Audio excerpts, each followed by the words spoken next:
Yeah, what do you want? You want to hear tales of my exploits? Of the wars I've seen and fought, the enemies I've seen die by my hand? Sure, I'll humor you. My name's Canderous, of the Mandalorian clan Ordo. I've been fighting across the galaxy for 40 of your years. For my people, it is the honor and glory of battle that rules us. It's through combat that we prove our worth, gain renown, and make our fortunes.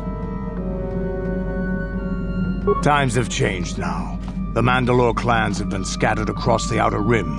The Republic is in decline, and the Sith Empire rises to take its place. The clans as they were aren't a threat, but the galaxy still fears us.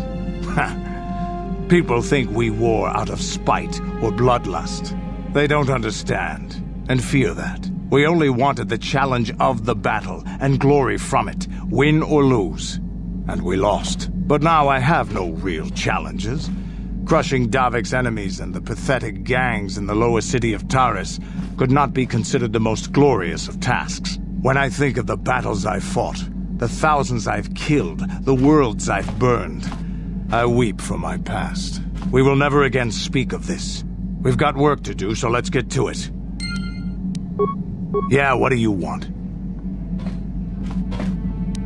So deal with it. Why are you asking me about it? Statement. HK-47 is ready to serve, Master.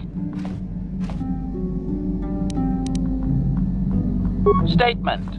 I have little knowledge of that to impart, Master. Statement. HK-47 is ready to serve, Master. Statement.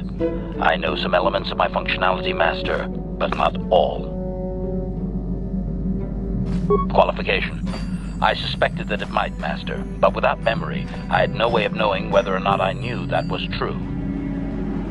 Qualification. Not so much, Master. I spoke out of ignorance. I assumed the Ithorian was responsible for my memory loss. That does not mean I am not a fully loyal droid willing to serve its master. Right, Master? Answer. There have been numerous repairs and tampering made to my system, Master. Several systems are not operating as they should be. The fact that my memory is incomplete may be due to meatbag incompetence, or something else I am unaware of. Answer. Some of my motor functions can be safely repaired, Master, but anything in relation to my memory core is extremely sensitive. I have safeguards installed to protect that core that I cannot deactivate. It is not impossible that other, lesser memory functions could be restored, however. Answer. You may attempt to restore portions of my deleted memory, Master, but some skill at repair is required. The deeper functions of my core memory, however, would still be unadvisable to tamper with. Conjecture. It is possible that some external stimulus might result in the memory core being reactivated, but I am unaware of any program existence to do so. Conjecture. There may be hidden programming that awaits certain conditions to reactivate my memory core, Master, but there is no way to know. It is quite possible that tampering has simply erased my core permanently. If that is so, a meatbag will surely pay. As you desire, Master. Signing off.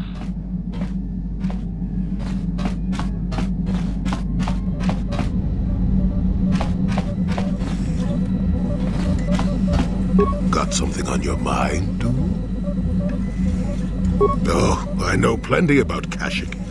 You think someone doesn't live here for 20 years and pick up a thing or two? Chances are, by the time I finish telling you about it all, you would have found out for yourself. So there's no reason for me to start blathering on. It should be enough for me to tell you that there's kilometer after kilometer of trees on this planet.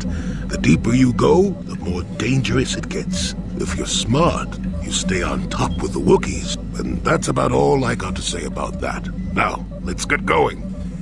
Oh, I get it. Let's play with the old man's head, is it? He's half senile. Got something.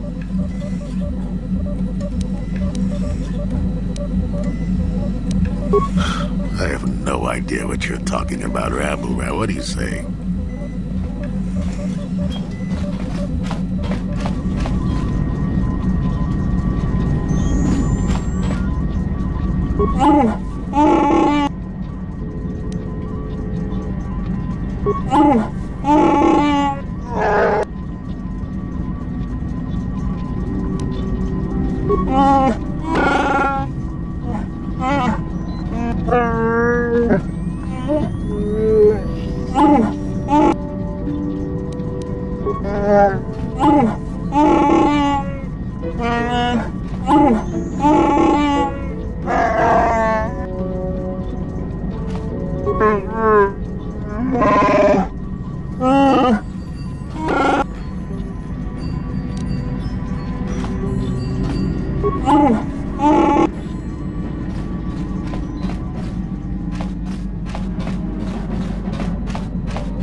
I know we've not spoken often during our time together, despite my best efforts. And to this point I have respected your privacy, but there is something we must discuss.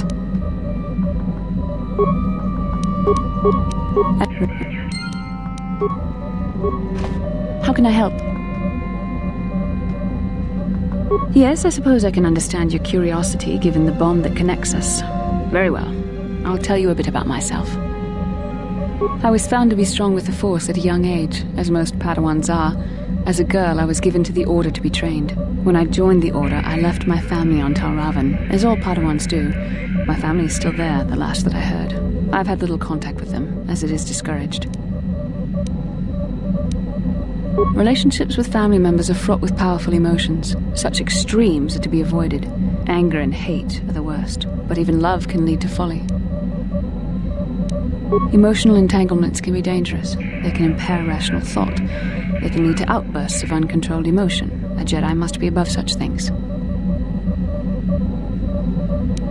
Like all who join the Order, I have learned to embrace the life I've chosen. I had to let go of my attachments to my family. It can be a hard lesson to learn. I was not on good terms with all of my family, but I do remember missing my father terribly for a long time.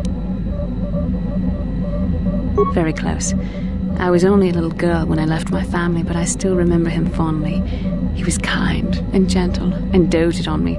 My mother, however, was different. I was not on good terms with my mother. I was only a little girl when I left, but I was old enough to resent her in the way she treated my father. She pushed my father into treasure hunting. I spent all my young life on ships, traveling from one false lead to the next. She whittled away my father's entire fortune, and I hated her for it. I think she was relieved to give me to the Jedi, but my father was heartbroken. A child is too young to understand the sacrifices that must be made. It's better if they have no contact with their family once they're removed. Once I was older, I realized the wisdom of this policy. A Jedi must do what is needed, personal desires notwithstanding. Love can only obscure and confuse the matter.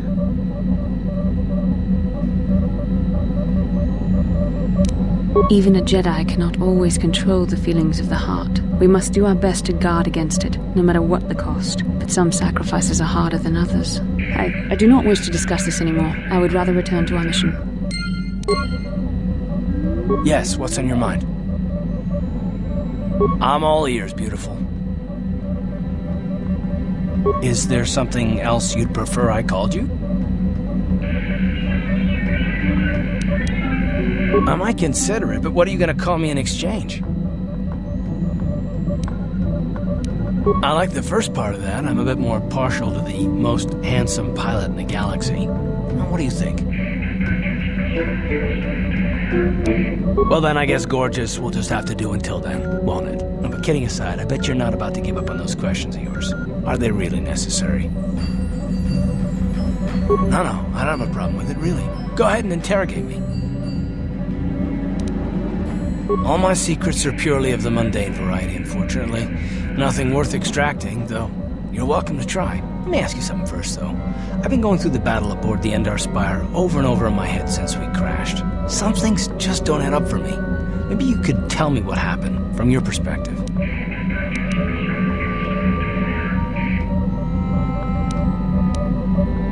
True. Bastila is as powerful as they say. She's the one who defeated Darth Revan, after all. I guess that no Jedi ability, no matter how powerful, makes up for being completely surprised and outmatched. We didn't choose that battle anyway, it got forced on us. Hell, I'm just as surprised that any of us are alive to talk about it. Come to think of it, it's more than a little surprising that you happen to be here, isn't it? I mean, just what is your position with the Republic fleet anyway? Well, that makes sense. Still, it seems a bit strange that someone who was a last-minute addition to the crew roster is one of the survivors. Don't be ridiculous. You've more than proved yourself since the crash. We wouldn't have made it this far without you, but still. No? Well, maybe. Don't get me wrong, it just seems odd that someone Bastila's party specifically requested to transfer aboard happens to survive.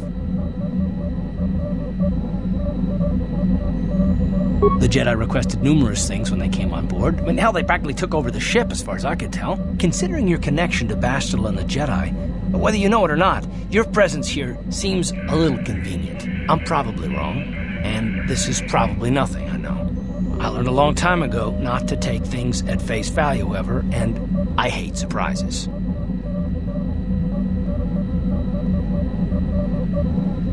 I expect you're right. I've got no real reason to suspect you of anything. Still, it's better to be safe than sorry, right? Look, it has nothing to do with you personally. I don't trust anyone, and I have my reasons. And no, I'm not going to discuss them, so can we just keep our mind on more important things? All right. You must be the most damn persistent woman I've ever met. We'll talk about it, but later. Right now, I just want to get going.